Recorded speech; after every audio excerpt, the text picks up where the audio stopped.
mga school ng Olongapo. So, ang ganda ng ano nila dito. Ang ganda ng upuan. May mga upuan na may ginawang bagong mga upuan para sa mga estudyante. Kainan nila to. Ito sila kumakain pag labasan naman nila ng tanghali. Buti nga nakaisip silang gumawa ng ganito para hindi na dumadayo pa yung mga estudyante kung saan-saan. Ito na lang sila kakain paglabas nila. Ganda dito. Ito yung ano nila dito. Sarap ng hangin.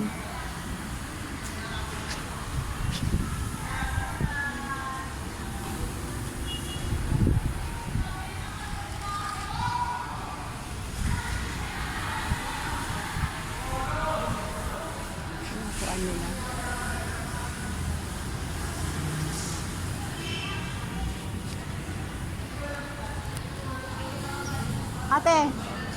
Ate, gawa yata sa ano to, no? Ang bigat? Gawa sa ano to, Nara? Ang bigat nila? Oh? Ano kayang klaseng kahoy ito? Ano lang to, siminto lang. Ay, siniminto na nila to? Siminto lang to, ginawa lang yung Parang akala ko kahoy. brown na Oo, kaya pala ang bigat.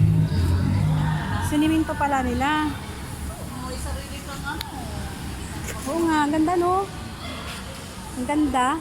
Para akala mo ano lang, kahoy lang siya. Sa unang tingin mo, kakalain mo kahoy lang siya, pero palang ano pala siya. Sinimento pala nila. Ang ganda.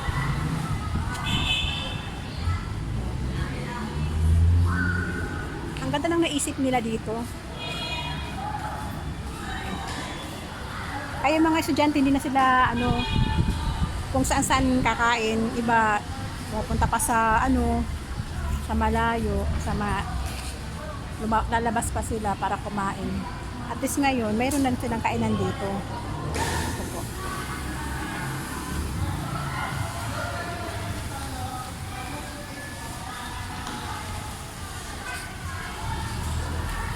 Kailangan ng tent, no? Saan nakakuha ng tent? Yan. Yung sa, di ba, sabi mo na